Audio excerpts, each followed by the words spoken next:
एक शहर, एक सपना और एक अनकहा दर्द। नमस्कार, मैं हूं रवि सैनी और आप देख रहे हैं justice voice in news channel. आज मैं आपके सामने एक ऐसी सच्ची और हृदय विदारक कहानी, क्राइम स्टोरी लेकर हाजिर हूं जो आपके समाज में एक गहरे घाव को उजागर करती है। दहेज का दानव। यह एक कहानी है तिरुपुर तमिलनाडु की, जहां एक इकलौती बेटी रिधन्या को दहेज के लोभियों ने किस तरह प्रताड़ित करते करते आत्महत्या करने को मजबूर कर दिया। यह सिर्फ एक खबर नहीं, यह एक चीख है, एक पुकार है जिसे हम सबको सुनना होगा। तो चलते हैं अब उस सच्ची क्राइम स्टोरी की ओर जो आपको सोचने को मजबूर कर देगी। पूरा वाक्या है कि चमक और एक बेटी के सपने। तिरुपुर तमिलनाडु का एक ऐसा शहर है जहां कपड़ा उद्योग की रौनक कभी नहीं थमती। यहाँ की हवा में सूत और धागों की खुशबू घुली रहती है और हर कोने में मेहनत और उद्यम की कहानी गूंजती है। इसी चमक दमक भरे शहर में रहती थी 27 साल की रन्या। वह अन्नादुरई की इकलौती बेटी थी जो खुद एक समृद्ध गारमेंट व्यवसायी थे। अन्नादुरई ने अपनी बेटी को कभी किसी चीज की कमी महसूस होने नहीं दी। रन्या के सपने आसमान छूने वाले थे। वह पढ़ लिखकर आत्मनिर्भर बनना चाहती थी, अपने पिता के व्यवसाय में हाथ बटाना चाहती थी और एक खुशहाल जीवन जीना चाहती थी। उसके पिता व माता ने उसे बड़े लाड़ प्यार से पाला था और उसकी हर इच्छा पूरी करने की कोशिश की थी। रन्या की आंखों में भविष्य की सुनहरी चमक थी, लेकिन उसे क्या पता था कि उसके जीवन में एक ऐसा भयावह तूफान आने वाला है जो उसके सारे सपनों को निगल जाएगा। और यहीं से शुरू होती है एक वैभवशाली शुरुआत, छुपा हुआ जाल। रिधन्या के जीवन का एक नया अध्याय 11 अप्रैल 2025 को शुरू हुआ जब उसकी शादी 28 साल के केविन कुमार से हुई। केविन का परिवार बाहर से बेहद रसूखदार और सभ्य लगता था। वे समाज में अपनी अलग पहचान रखते थे और उनकी बातों से एक सहनशीलता एक झलकती थी। शादी का जलसा देखकर हर कोई दंग रह गया था। 2.5 करोड़ रुपए की लागत से सजी ये शादी किसी राजसी समारोह से कम नहीं थी।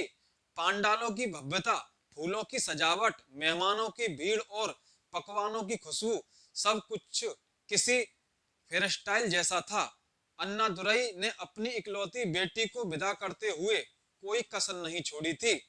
उन्होंने रिधन्या को 100 सोने के सिक्के और एक चमचमाती 70 लाख की वॉल्वो कार दहेज में दी थी।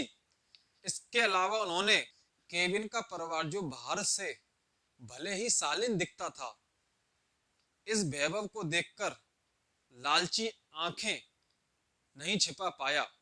उसके मन में और पाने की इच्छा जाग उठी। उन्हें लगा कि यह तो बस शुरुआत है और वे इस अमीर परिवार से और भी बहुत कुछ ऐंठ सकते हैं। शादी के भव्य समारोह के ठीक 10 दिन बाद ही रदन्या के लिए उसके ससुराल में नरक शुरू हो गया। वह जिस घर को अपना मानकर आई थी, वही घर उसके लिए पिंजरा बन गया।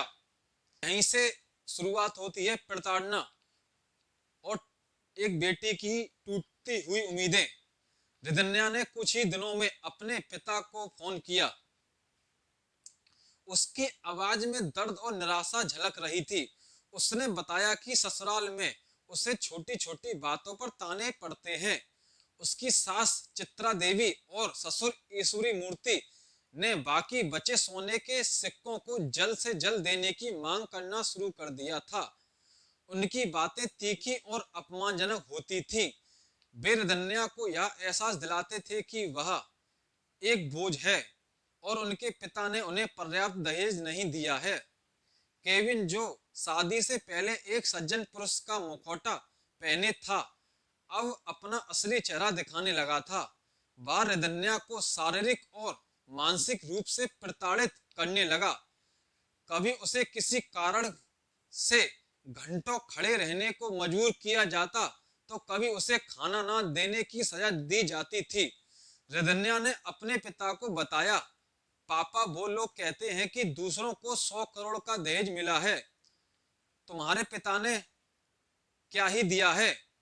मैं उनके ताने और अपमान सहन नहीं कर पा रही। 15 दिन भी नहीं हुए वे रदन्या पूरी तरह से टूटकर अपने मायके लौट आई।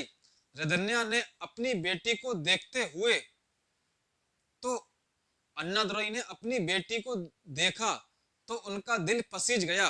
उन्होंने उसे समझाया, बेटी, हर शादी में थोड़ा बहुत एडजस्ट करना पड़ता है। नए घर में शुरुआत में थोड़ी दिक्कतें आती हैं।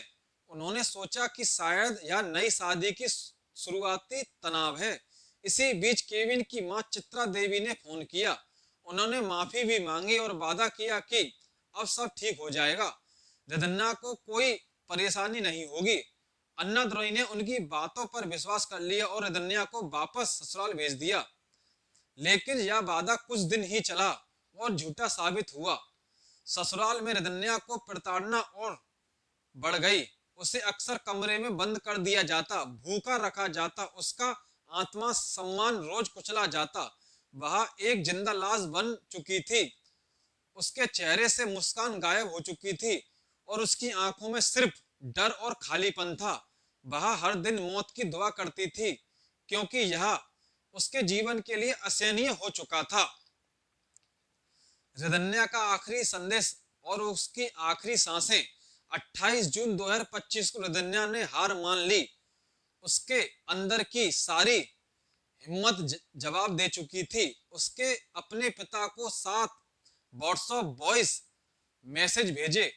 हर मैसेज में उसकी टूटी हुई आवाज गूंज रही थी, जिसमें दर्द, निराशा और बेबसी साफ झलक रही थी। एक मैसेज में उसने कहा, पापा, मैं उनकी रोज की यातनाएं सहन नहीं कर पा रही हूं। मैं अब और नहीं झेल पा सकती। मैं आप पर बोझ नहीं बनना चाहती। उसकी आवाज इतनी धीमी थी कि वह आखिरी सांसें ले रही हो। उसने अपनी कार ली और मोंडीपलयम मंदिर की ओर चल पड़ी। शायद वह आखिरी बार भगवान से शांति मांगने गई थी या शायद वह अपनी आखिरी यात्रा पर निकली थी। मंदिर जाते हुए रास्ते में उसने कीटनाशक की गोलियां खा ली। उसका शरीर अंदर से टूट रहा था, लेकिन उसका मन पहले ही हार चुका था। जब कुछ लोग उससे मिले तो उसके मुंह से झाग निकल रहे थे। उसकी हालत देखकर वे घबरा गए और तुरंत उसे अस्पताल ले जाने की कोशिश की, लेकिन तब तक बहुत देर हो चुकी थी। अस्पताल पहुंचने से पहले ही उसकी सांसें थम चुकी थीं। रदन्या, जो कभी सपनों से भरी एक युवा लड़की थी, दहेज के दानव की भेंट चढ़ गई थी। उसकी मौत ने एक बार फिर समाज के माथे पर कलंक लगा दिया। अब यहीं से शुरू होती है न्याय की लड़ाई और अनसुलझे सवाल। रदन्या की मौत ने पूरे त्रिपुर को हिलाकर रख दिया। यह सिर्फ एक परिवार का दुख नहीं था, यह पूरे समाज के लिए एक चेतावनी थी। चेरू पुलिस ने तत्काल कार्रवाई करते हुए केविन, उसके पिता ईश्वर मूर्ति और मां चित्रा देवी को दहेज उत्पीड़न और आत्महत्या के लिए उकसाने के आरोप में गिरफ्तार कर लिया।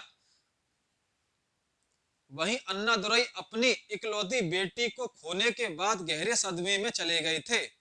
उन्होंने खुलासा किया कि केविन का परिवार शुरू से ही छल कर रहा था। उन्होंने अपनी बेटी को बचाने के लिए हर कोशिश की थी, लेकिन दहेज के लालच में उसे निगल लिया। अन्नादुरई ने अन्याय के लिए हर दरवाजा खटखटाने का फैसला किया। उन्होंने AIADM के नेता एड पाड़ी पल्लनस्वामी से मुलाकात की और इस मामले की CBI जांच की मांग की थी, क्योंकि केविन का परिवार कथित तौर पर सियासी रसूख रखता था।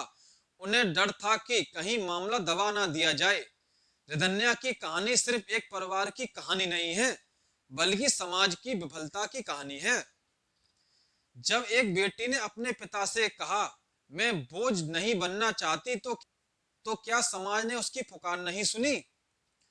क्या हम सब ने मिलकर इस दहेज के दानव को पालने पोसने में कोई भूमिका नहीं निभाई? पर लोग आक्रोशित होकर लिख रहे हैं, तलाकशुदा बेटी जिंदा बेटी से बेहतर है। यह एक कड़वी सच्चाई है कि कई बार माता पिता अपनी बेटी को तलाकशुदा देखने से ज्यादा उसे प्रताड़ित होते देखना पसंद करते हैं, सिर्फ इसलिए कि समाज क्या कहेगा। क्या दहेज की इस लालच को खत्म करने के लिए सख्त कानून और जागरूकता काफी नहीं? क्या हम अपनी बेटियों को इसी दानव से बचाने के लिए और कुछ नहीं कर सकते? रदन्या की चीखें अब खामोश हैं, लेकिन क्या उसकी आवाज को अनसुना कर देगी? क्या हम अगली रदन्या का इंतजार कर रहे हैं? रदन्या की मौत दहेज के दानव का एक और शिकार है। यह ऐसी त्रासदी है जो हर दिन हमारे समाज में कहीं ना कहीं घटित होती रहती है। अब सवाल यह है कि अगली रदन्या कौन होगी और क्या उसे बचाने के लिए हम तैयार हैं? क्या हम अपनी बेटियों को यह सिखाएंगे कि उनका आत्मसम्मान किसी भी दहेज से ज्यादा कीमती नहीं है? क्या हम लड़कों को यह सिखाएंगे कि शादी एक पवित्र बंधन है, कोई व्यापार नहीं? ऐसी ही सच्ची क्राइम स्टोरी से रूबरू होने और समाज के ज्वलंत मुद्दों पर गहरी रिपोर्ट सुनने के लिए जुड़े रहिए हमारे news channel justice voice in news से। अगर आप चाहते हैं कि ऐसी ही रियल स्टोरी और सोशल मीडिया की तह तक पहुंचने वाली रिपोर्ट आप तक पहुंचती रहे, तो जुड़े रहिए हमारे चैनल के साथ। लाइक, सब्सक्राइब और शेयर करना ना भूलें और कमेंट में अपनी राय जरूर दें। आपकी राय हमारे लिए महत्वपूर्ण है क्योंकि यह लड़ाई हम सबकी है।